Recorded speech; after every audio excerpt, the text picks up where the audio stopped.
네, 안녕하십니까. 2023년 3월 21일 마감 시간 내드렸습니다. 시장은 다소 안정적인 흐름으로 바뀌고 있습니다. 예. UBS가 USB는 아니죠. 네, UBS가 CS를 인수했습니다. 크레딧 스위스. 그리고 지금 보시면 놀라울 정도로 크레딧 스위스의 주가 보시면 해외 주식 우리가 이제 공매도 얘기하면서 이제 CS 쪽에서 많이 들어왔죠. 예. 그 CS가 뭐 이렇게 얘기하면 안 되겠지만 어쨌든 대한민국 자산 시장에서 CS가 공매도로 인해서 뭔가 우리에게 아픔을 줬는데 결국 CS라는 이 기업도 23불 ADR 스위스 기업이 뉴욕 시장에 이제 상장된 거죠. 상장되었다기보다는 이제 우리 기업이 한국 주식 삼성전자 ADR이 있듯이 좀 다른 개념으로 거래되는데 주가가 23달러에서 뭐 1달러까지 터무니없이 이제 좀 빠졌습니다. 그 다음에 이제 퍼블릭 FRC, 퍼블릭 리퍼블릭 뱅크, 퍼스트 리퍼블릭 뱅크 또 역시 220달러짜리가 지방은행이 12달러, 94%. 네, 이게 참 주식이라는 게 SVB,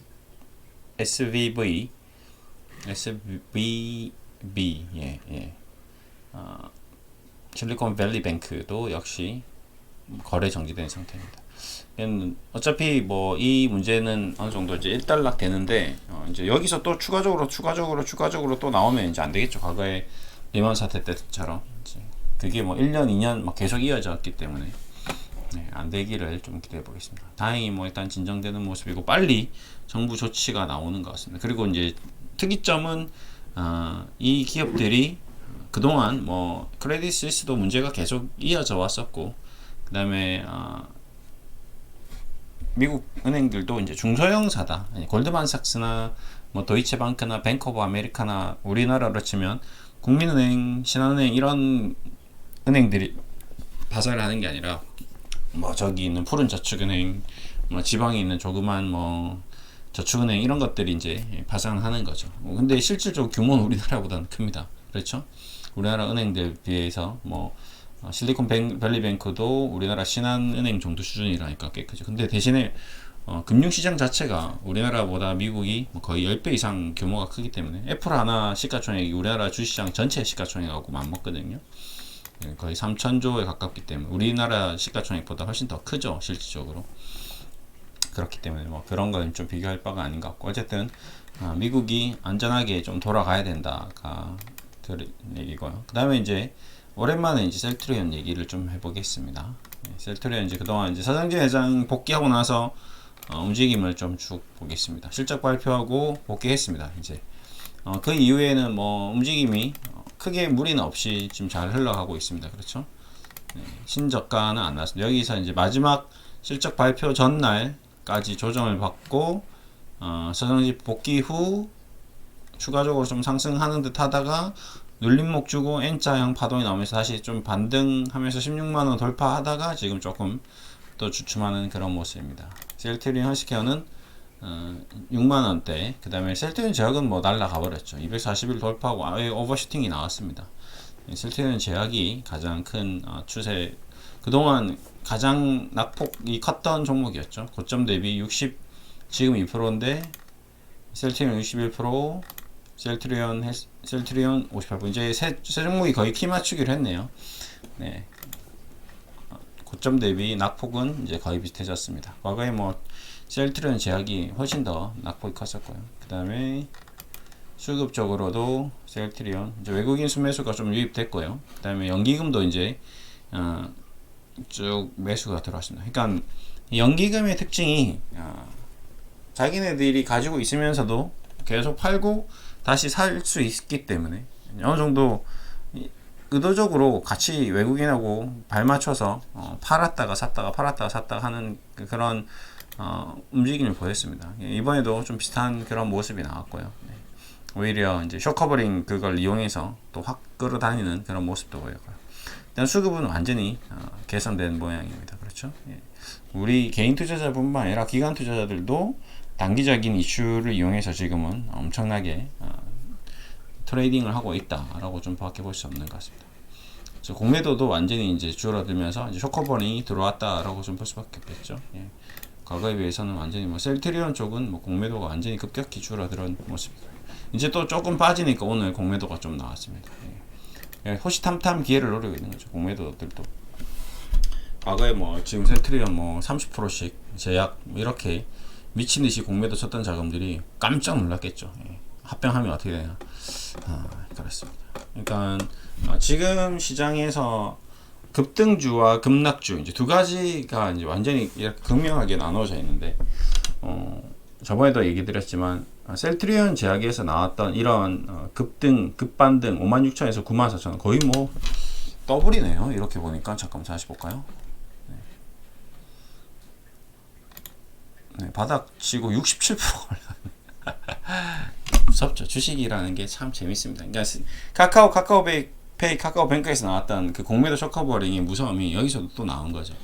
호가에서 이제 사들일 수가 없는 거죠. 실질적으로 이 매물이나 이 매수 창고에 있는 것들이나 전부 다 자기네들끼리 주고받고 있는 통정 A1, 2, 3, 4, 5와 A, B, C, D, E가 같은 개념의 같은 주인의 물량인 거죠. 서로 주고받고 왔다 갔다 하면서 공매도들끼리 주가를 계속 이렇게 낮췄는데 어느 한순간에 이 호재가 나와서 급등을 해버리는 겁니다. 그러면 어떻게 될까요?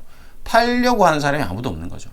뭐 셀트리온 제약, 셀트리온 SK 가지고 있는 사람들이 이거 물량 내놓겠습니까? 안 내놓는 거거든요. 그러니까 이제 어쩔 수 없는 급반등이 이제 걔네들도 살 수밖에 뭐래도 사야 되니까 가격을 어떤 걸 주든지 사야 되는가? 왜? 그동안 공매도 쳤던 여기 셀트리온으로 치면 3, 40만원, 2, 30만, 25만원 이상이 팔았던 자금은 수익 확정을 짓는 거죠. 예. 셀트리온도 10만원 이상에서 공매도 쳤던 거 지금 6만 5천원이라도 수익 확정 짓는 거죠. 셀트리온 제약도 마찬가지 15만원 이상에서 공매도 쳤던 거 수익 확정을 짓는 거죠. 이런 현상이 일어날 수 있습니다. 그래서 제가 이제 추가적으로 이제 얘기 드렸던 게 이런 현상은 시젠이나 신풍제약이나 제넥신이나 박셀바이오에서도 혹시 좀 나오지 않겠는가. 그래서 제가 얘네들을 이제 지금 시젠도 아직도 지금 공매도가 많이 나오네요. 시젠, 신풍제약 공매도 많고요. 제넥신 공매도 많습니다. 박셀바이오 공매도 많습니다. 이런 아이들에서 만약에 쇼커버가 나오면 급등이 나올 가능성이 높다. 근데 그 중에 하나가 이제 박셀바이오에서 지금 까딱까딱 하고 있습니다. 그래서 지금 장대 양봉이 2개 나왔고요. 그 다음에 이 세 종목의 움직임을 동일하게 한번 봤는데 제넥신은 계속 지금 투매가 나오고 있고 신풍제약도 계속 투매가 나오다가 또 급반등 하나 장대 양봉 나오고 또 조정을 받고 있습니다. CGN도 뭔가 바닥에서 이제 꿈틀꿈틀 계속 하고 있는 그런 모습인 거죠. 네, 이런 것들은 이제 셀트리온 제약에서 나왔던 이런 쇼커버가 나오면서 뭔가 대신에 이제 가장 중요한 핵심 조건은 지금 박셀바이오에서도 나오는 이런 이슈화입니다. 뭔가 뉴스화, 뭔가 지금 특징이 보시면 뭐 CAR 치료제, 뭐 특허, 미국 학회 이런 식으로 뭔가 기사화가 나와야 되는 거죠. 뭐 제넥신도 여기서 뭐 실적 안 좋겠죠. 당연히 안 좋겠죠. 근데 제넥신도 연구하고 있는 뭐 신약 부분이 또 있을 거거든요. 그러면 거기에서 뭔가 새로운 이슈, 신풍제약도 뭐 이렇다 저렇다 할 수는 없지만 코로나 치료제 뭐 이런 걸로 이제 더 이상 얘기가 안 되겠죠. 그냥 새로운 거 또 얘기 꺼낼 수 있겠죠. 시젠도 지금 그동안 나왔던 코로나 관련된 키트, 진단 키트로는 이제 그만이죠. 끝난 거죠. 그럼 새로운 뭐 혈액 뭐 관련돼서 뭐 진단 키트, 뭐 암, 뭐 아니면 뭐 치매, 뭐 좀 앞뒤가 안 맞긴 하지만 치매를 피로 뭐 키트로 하겠다? 좀 힘들죠. 그렇죠. 상식적으로 말이 안 되지만 이제 그거는 빼고 그 외의 것들, 다른 것들, 또 새로운 약간 질병이 돌건 하면 또 갑작스럽게 급등이 나올 수 있는 거거든요. 그래서 요런 아이들 이제 한번 좀 관심 있게 저도 보고는 있습니다. 좀 어떻게 되나 모니터링 중인데 일단은 뭐 이게 공부하는 과정이다라고 좀 보시면 될 것 같습니다. 그래서 셀트리온을 이제 투자하신 분들이 바이오 제약에 관심이 많은 분들이니까 이런 움직임도 한번 자기도 이제 모의 투자도 해볼 수 있는 거죠. 꼭 굳이 돈을 넣어서 투자를 해볼 필요는 없습니다. 지금 이제 제가 같은 경우는 이렇게 모의 투자를 해놓은 거죠. 수익률을 체크를 한 겁니다. 시젠, 신풍제약, 제넥신, 박셀바이오를 예를 들어서 뭐 500만 원씩 4개를 만약에 샀다고 쳤을 때 수익률이 어떻게 되는지 계속 이렇게 보는 거죠. 만약에 그날 500을 샀다면 현재 스코어는 뭐 거의 뭐 큰 변동이 없겠죠. 마이너스 6%짜리 2개, 플러스 12%짜리 하나니까 천천씩 넣었다 하더라도 그러면 이건 1270돼 있을 거고, 그렇죠. 죄송합니다. 1100 정도 돼 있을 거고, 얘는 940, 600 정도, 1200 정도, 120 정도 벌었으니까 120 까먹고 꽝이고. 예, 그러니까 포트폴리오를 이렇게 해서 내 종목을 만약에 4천을 투자했다면 실적으로는 큰 변화가 없는 거죠. 몰빵이 있으면 크겠죠. 그러니까 몰빵이 있으면 손실이 크겠죠. 예, 뭐 이런 건데 결국에는 그 시스템에서 가장 자기에게 맞게끔, 자기에게 가장 유일하게끔 어떻게 투자하느냐는 이제 최종 선택은 본인이 하는 거죠. 그렇죠. 근데 그 선택을 이렇게 저렇게 많이 해본 결과 이 장기 레이스에서는 주식을 오래 뭐 오늘 하루 하고 끝날 게 아니고 10년 20년 할 거라면 반드시 어떻게 해야 된다? 이제 분산 투자해야 된다. 그리고 분할 매매해야 된다. 이런 것들이 이제 과학적으로 시스템화돼서 더 좋다라는 거죠. 심리적으로. 그리고 비투자하면 안 된다. 이런 것들 계속 반복적으로 얘기 드리는.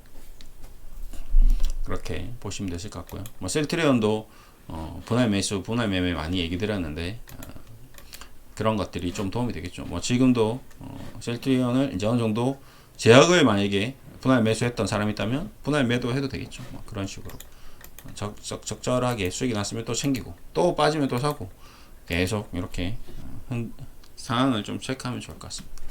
어쨌든 뭐 지금 셀트리온 그룹주 중에서는 제가 오늘 뭐 방송을 오랜만에 얘기는 드리지만 특별히 드릴 얘기가 없습니다. 예, 특별히 드릴 얘기는 없고 뭐 바뀐 뭐 뷰도 없고 그냥 계속 흐름을 저도 보고 있습니다.